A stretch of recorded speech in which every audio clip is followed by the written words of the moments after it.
Hey everyone, thank you for joining us for another episode of the Liverpool Connection podcast. This is Pub Chat. We're actually in the secondary garage bar in Jono's garage. You guys have seen us do podcasts from here before. Jono has it all set up. He pumped some iron before. He's ready to go. And caveat, this is his first beer. This may not be my first beer. Somehow I do these podcasts. You're a professional, Steve. I'm a professional. You power through. I am powering through. Hey, it's a very important weekend. It's a massive weekend, Steve. Yes. Third game of the season, playing Manchester United right before the international break. 2-0. Yep.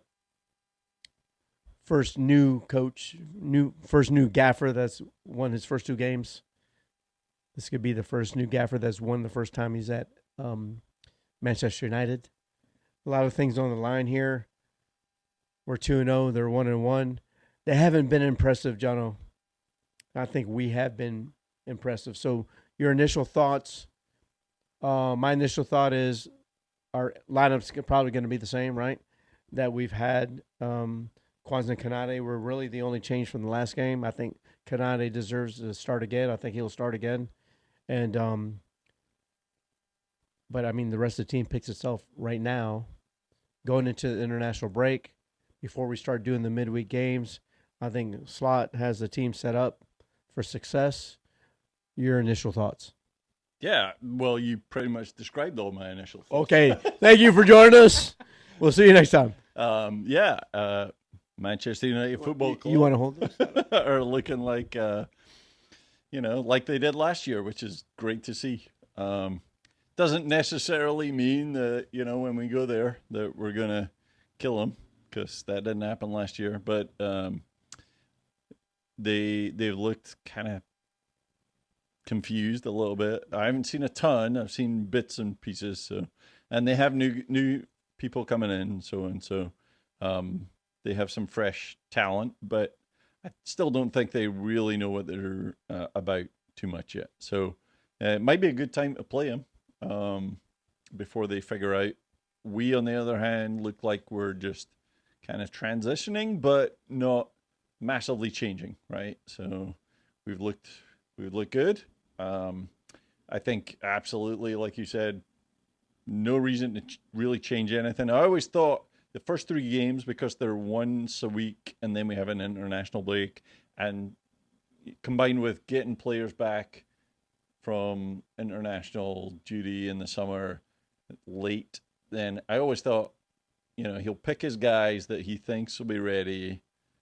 I think that would have maybe included Jones or somebody like that, but injury has changed that, and maybe Elliott might play a little bit more. But other than that, I definitely think it'll be the same starting lineup. I don't see any reason to change that, and they should, get more comfortable with his system and with each other. And then you might see a bit more minutes from the likes of Nunes and Elliott as that game goes on, but definitely the same starting lineup, I would think. You know what? When it comes down to it, this is the battle of the bald Dutch managers, right? Yes. So, who has the better scalp for being a bald head? They kind of you mentioned it last year. They really derailed our season. We drew them both times. We should have beat them both times. Then they knocked us out of the cup. That really, those two games that were back to back in the spring really derailed our season. I think it really knocked us off the momentum that we had. I think that it really destroyed our psyche, knowing that we were better than them, and both times we weren't able to get the result right. So going to this game, I know it's early, but they haven't had any. They barely beat Fulham the first game. They got lucky at the very end. They got beat by Brighton, and Brighton probably should have scored even more goals on them in that game. So I think they're still trying to figure it out. Even Ten Hag's coming out like, "Oh, we're not ready for this game." Now, he's been saying that all season. I mean, how are you the gaffer and you're still saying that we're not prepared? A month into the season, making excuses already. And maybe that's how he wants to play possum, and it helped them last year. But I think this is a different mindset, and I really think that Liverpool is prepared to go in there and get a result, which we don't normally do. We we think about some of the recent successes we've had there, but that hasn't been the norm. No, for sure. We definitely. I mean, other than the odd 5-0, we have a pretty poor record there, and so that's why I'm cautious of saying we'll go in there and batter them or anything like that. Or and I would honestly, I would take a draw. Even though I think we should be able to beat them. A draw at this point, given our fixtures before this and then after this, would put us in just a pretty fine position. But dude, you just mentioned the balls, and all I can think of is that guy. He just looks like the alien dude. Like, anyway, you got me distracted there.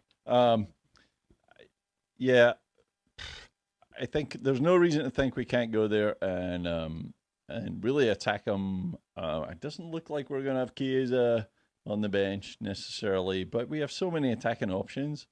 I think a big question will be, how does the midfield stack up with theirs? They have such a weird. The way we've played them recently has been so weird. They kind of almost don't play a midfield, right? It's like get the ball to Fernandez and he just kind of launches it somewhere quickly. With Menu's emergence, that might change a little bit. I don't know, but whereas we're kind of have this season much more of a mode of get the ball in the midfield and kind of use that midfield more to create attacks. In theory, although we saw how we switched that in Ipswich, to kind of bypass that if they're pressing. So hopefully our players are ready for both options. Like play through the midfield, but also bypass it if you need to. You mentioned that. Just the forward play. You mentioned Fernandez. You mentioned foreplay. I did not mention foreplay, but we could talk about foreplay afterwards if you guys want to stay for the extended credits. But they've played Bruno Fernandez as their striker. Hoyland's injured. He's a shell of himself, right? Their best player's been Xerxes off the bench, and he's played like 20 minutes in 2 games. The fact is that they've also lost their best player, was your buddy Scott McTominay. So he rescued them so many times last season at the end of the games. So Manu, I'm looking forward to that matchup. I mentioned that before. I'm looking forward to the Manu versus Gravenberch midfield battle. I think Gravenberch has a little bit more technical ability on the ball and a little bit more offensive nous to him than Manu has. But Manu's a good player. I mean, they fell into him last year, and really, to be honest with you, they're probably building their team around him because he's really been their best player since he started in there, right? And so that midfield battle will be key. I think there's nobody that's stretching to me on their team that's stretching our defense that you really have to worry about, right? Martial's not there anymore. Like we said, Hoyland's hurt, so it's going to be a good tactical battle because we've really, the way that Slot has played, we've controlled the games, right? We've possessed it. Now, will Manchester United come out at the beginning and really press high like every team has? And I think it's very key those first 10 or 15 minutes, not to make the mistakes that lead to an easy goal in the back, because then after that, we've been able to Slot is I think he's been underestimated, just the tactical changes he's made that maybe below the radar for a lot of people. But if you see him, they've made a difference. The first game he makes the change. The second game, again he makes some tactical changes that are slight tweaks, but they really change the formation and structure, and it really sets the team up for success. I mean that last game, I think Brentford, they didn't even have a shot after the 55th minute because that's the way he had changed the structure. And we were very complete in that game. And I really think that we're going to go in there, and I'm gonna say we're going to get the 3 points from them. Plus, they have a goalie or a keeper that he's always up for for putting one in the back of the net, didn't he? Yeah, he's made some mistakes. I can't decide on him whether on Anna whether he's I can't decide what type of a keeper he is. Um, but it was interesting in Slot's press conference. He kind of mentioned that United had changed their, I forget the exact words, but their style, their tactics a little bit this season. But nobody asked him, what do you mean by that? So I was kind of curious what they meant by that. And I haven't watched United's first two games. I just seen the odd goal here and there. So I don't know what tactics they'd changed. They they seem to be getting similar kind of results. I watched the end of the Brighton game where they kind of fell apart a little bit. Um, but I didn't see the whole game. So I'm not really sure. It'll be a big test for Gravenberg. I guarantee you he'll start, and it'll be good to see whether how he can stand up.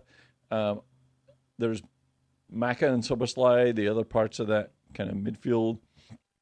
Soboslai, when I watched some parts of the last game back, thought a lot of the stuff he did was fantastic and maybe went a little bit unnoticed. He was a lot of times he was coming wide to when Trent was under pressure and was getting the ball from him when he had no outlet and getting the ball upfield. A lot of folks were saying they didn't see much from Maka, but again, I'm like, well, we're winning and the midfield looked decent. And I'm okay with a quiet midfield performance when we get lots of chances and win. And especially when you have a guy like Maka who we know he has the quality to do lots more than he's doing. So quiet performance where we win and he's not losing the ball a ton. I think that's just fine. It's like maybe he's just helping out Gravenberg. When I watched back some of the parts of the game, he was the deepest guy sometimes when Gravenberg was wide and so on. So I think it's just a case of maybe we're expecting with Gravenberg there as a six, we kind of expect, oh, now that frees Maka up to be like the super creative guy. I don't think it's exactly the way Slot's system works. I think it just means, yes, Maka won't be the deepest guy all the time, but he's still just enabling guys further ahead of him to create chances. It's not that he's going to be on the edge of the box, shooting and putting three balls through all the time. Just to expound on that a little bit, because the system's different, right? It's not the 4-3-3 of Klopp. It's a 4-2. Really, it's a 4-2-3-1, and Zoboslai's really playing a false nine a lot of times, or a 10, right there, right. And so Maka isn't asked to be that creative midfielder. It's the transition out of the back because we're playing out of the back in tight spaces there. And I think he's supposed to stay close to Gravenberch to combine right there and then make that splitting pass, right? And it may not always be Maka. It may be so. Yeah, sometimes Soboslai is that deep. Right. So I think there's the system change, the structure change, right. And for them to have already, it's not perfect, but it's been pretty good. I mean, we've had the best XG out of all the top five leagues. Our XG against is one of the lowest. I think it's like less than half a goal per game. And I know it's just 2 games, but still. And it's against maybe not the best opposition, but still, those are teams that sometimes you struggle against. Well, we struggled against those teams last season. Right. We gave up the first goal in almost the majority of the games last season, right? So, and against teams that shouldn't be against us, and we'd get the points eventually. But we made a hard work on ourselves to go down a goal every game, which I don't think the way the slot is set up the team, I don't think that the only way that we're going to do that is not because we're open in the middle, is because we give the ball away in the back, right? So it's a little different. So when they become more comfortable there, I think, and you can just see they're inviting that pressure. And then we go over the top, and you have Salah and Jota and Diaz, who you can't mark any one of those one-on-one. And I think Slot is looking at those matchups. He's like, hey, anybody that's one-on-one, get that ball to them early, right? and then you're off to the races. But it's going to be a great matchup. It's a Sunday kickoff, 10 o'clock here, perfect time. They start serving alcoholic drinks right at the game time. So, but if any indication from the anticipation, like last week, same kickoff time, the pub was packed. Petey Riley's was packed for the game Back against for Brentford. yeah. And it's like, man, if you're going to be packed for Brentford the second game of the season on a Sunday kickoff, imagine what it's going to be this Sunday. So anybody that's watching that's part of the Liverpool Supporters Club here in Austin, get to the pub early if you want your regular seat. We'll be queuing up around 8:30. So any final thoughts? I just want to fucking kick the shit out of them, man, because I hate them. First of all, I don't think they have anything that you put their 11 against our 11. I don't think very many players would even make our top 11. And we've done this with really minimal changes, John. Yeah. First two games, Nunez has hardly played. Elliott's hardly played. Jones obviously has been injured. Gapco's really just been cameo appearances, right? Endo's hardly played. Simpica's got some minutes. Bradley's got some minutes. But we have another almost a full squad behind our starters who are raring to play. And once Chiesa comes into that, it's going to add another element to it. And let's talk about him for a second. The transfer window's closed. Mm-hmm. We got the goalie that we're going to get next season. I think it's just obviously they're planning for the future, which I'm great with. Chiesa at the very end, we didn't know anything about it till he was like landing in Liverpool, and we're like, hey, he's interested. But have you ever seen any other player that's so excited to be at Liverpool? No, that guy, his whole thing where from the moment he posted a little picture video of him getting out of the car at the getting on the plane in Italy to the moment he was doing all the videos for Liverpool, he looks super excited. I don't know if that's just frustration from where he was at, but he genuinely seems excited. He's talking about all the things the fans love to hear. And I reckon a player like that just backs himself to come in and his quality, and he knows how many players are quality players are ahead of him, in the pecking order right now. But players like that, it's great when they back themselves to come in and say, "Hey, no, you know what? I can challenge with these guys. I can get minutes." And I tell you what, that front six, anybody in Europe would love to have that front six right now. And it'll be interesting to see Mo's reaction when he gets subbed up for Chiesa in the next game. It won't be at United, I don't think. I don't think Chiesa is going to play there, but it's good to see, and I think it'll push everyone on. So prediction time. I mean, because you talked to Mo Salah. He usually gets a goal against United, so he loves playing against them. I mean, he loves taking his shirt off against them, doesn't he? And we're all for it. So Absolutely. prediction. Okay. I'm going to go 2-1, but I would take a 1-1. I think I picked a draw somewhere 1-1 or maybe 2-2, but now that I think about it, man, I think we're going to go 2-0. We're going to go into Old Trafford. And then, it's the international break. We're famous for getting gaffers a sack on the international break. So I can't see us getting him the sack this early unless it's a absolute walloping again, another 5-0 or something.